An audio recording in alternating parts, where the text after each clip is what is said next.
There's a moment in some client meetings when the agenda is still sitting there, but it already doesn't matter anymore.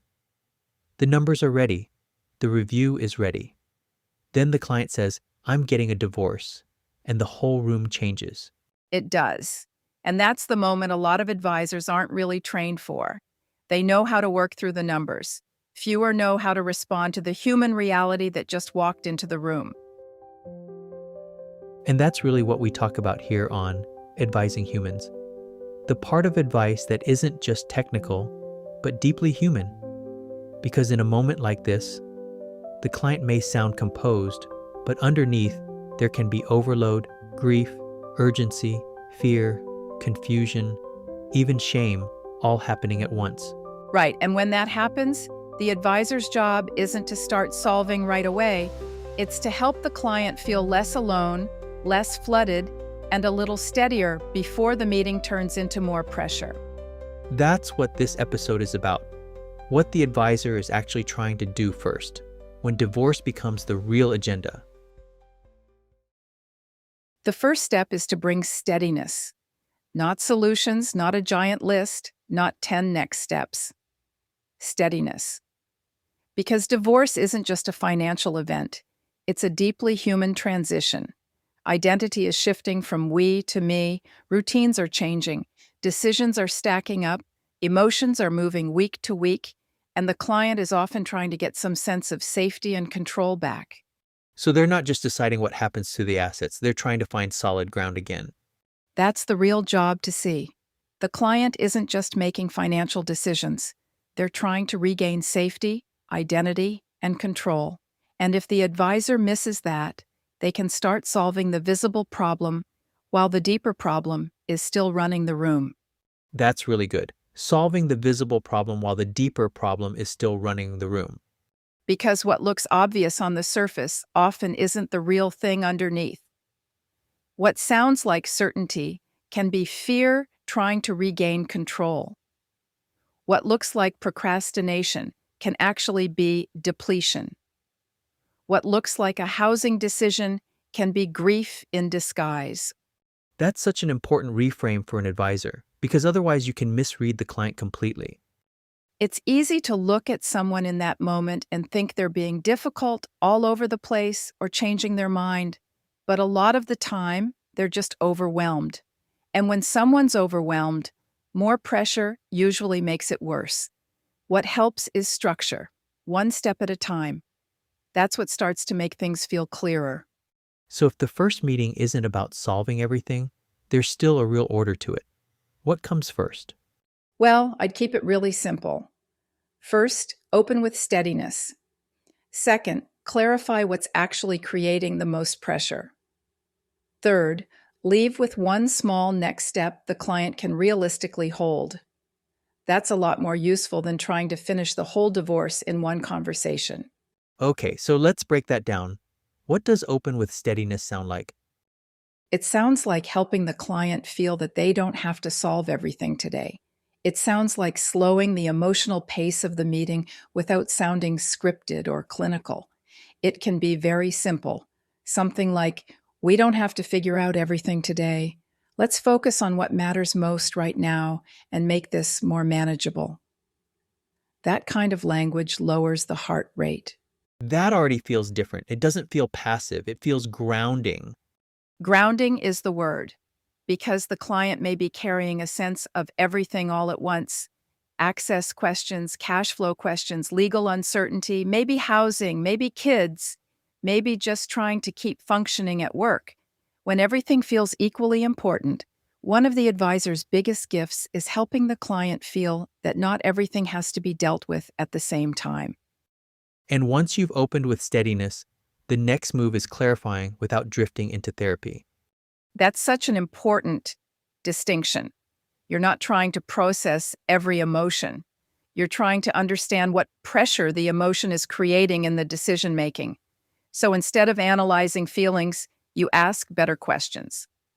3 great opening questions are, what feels most present right now? Which decisions are taking up the most mental space? And what would steady look like over the next few months? Those are really good. They feel calm, but they still get you somewhere meaningful. They do a few things at once. They help the client feel seen, they surface the real pressure point, and they shift the conversation away from panic and into actual priorities. That's the move. You're trying to find the decision cluster that's driving the most pressure. Not every issue in the divorce, just the one or two things making everything feel heaviest right now. Decision cluster is such a good phrase for this because it might not be one thing. It might be housing plus cash flow or access plus immediate deadlines. Exactly. It's often a cluster. Access, cash flow, coverage, immediate housing needs, urgent deadlines. Those basics matter a lot early on. And if you stabilize those, the client often gets enough breathing room to think more clearly about the rest. That's why the first meeting flow is really stabilize, simplify, and sequence. Yeah, that feels really different from the instinct to try to figure out everything all at once. It is. Because in that first meeting, more options don't always help. A lot of advisors want to be helpful, so they start laying everything out. But if the client is already overwhelmed, that can just feel like more to carry. The better move is to sort out what needs attention now and what can wait. Two decisions now, park the rest. That's often enough. That's really practical. So 2 decisions now, and then park the rest. Yes, and this is also where advisors can normalize how much a client may change from week to week. A client may sound very sure one week and completely uncertain the next. That doesn't always mean the plan is wrong. It may just mean the client is still moving through a lot emotionally. So, part of being steady is not overreacting to every shift. You notice it, you make room for it, but you don't get pulled around by it. So the advisor isn't carrying the emotion, but they're not ignoring it either. Exactly. That's the sweet spot. Acknowledge without absorbing, guide without overstepping. You're not becoming a therapist, and you're not pretending the human side isn't there. You're helping the client make better decisions in the middle of a very human transition. And there's also one specific meeting move here that really changes the feel of the conversation. Would you share that with us? One simple thing I really like is ending with a one-page plan. Not something big, just one clear page. What changed, what we clarified, what matters now, what can wait, and the next step. That matters because when people are stressed, they forget a lot of what they heard. So the goal isn't to make it more sophisticated. The goal is to help the client leave remembering what matters most. Yeah, because if the meeting felt helpful, but they leave and everything gets blurry again by that night, you've kind of lost the benefit. Exactly. And honestly, that's why something as simple as now, next, later can be so calming. It tells the client not everything belongs in tonight's anxiety, and it gives the advisor a way to take a spinning conversation and give it some order. Not everything belongs in tonight's anxiety. That really lands. It does, and it points to something bigger. Some steps are actually needed, and some are just reactions to the stress. The needed steps move things forward. The reactive ones may feel good for 5 minutes, but they can create regret later. And helping a client tell the difference is one of the most valuable things an advisor can do in divorce. And that connects to fog decisions. Exactly. These usually aren't intelligence problems. They're overload, emotion, pressure, and bad timing all colliding at once. So part of the advisor's role is protective. You're helping slow down the irreversible decisions. You're helping the client not confuse urgency with clarity. That feels like such an important way to think about value. Not just giving answers, but protecting decision quality. Totally. Sometimes the highest value thing you do in the first meeting is help the client breathe, sort what matters, and take the next right step. That's it. Not a perfect plan, not every answer, just a steadier path. So by the end of that first meeting, there are really only a few things the advisor needs to make true. 3 things. First, the client feels less alone. Second, the client feels less flooded. Third, the client leaves with one clear next step. If those 3 things are true, the meeting probably worked.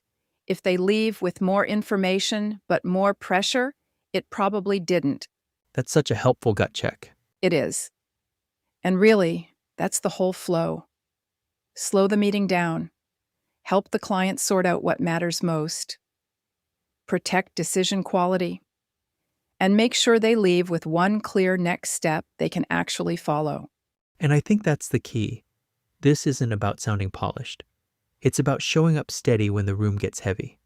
Right. Because in a moment like this, the client usually doesn't need more complexity.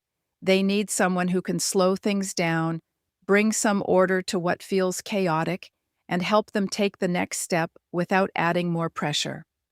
And that really is the shift, isn't it? The value is not just in having the right answer, it's in helping the client think more clearly when everything feels like too much at once. Yes, great advisors do more than react well in those moments.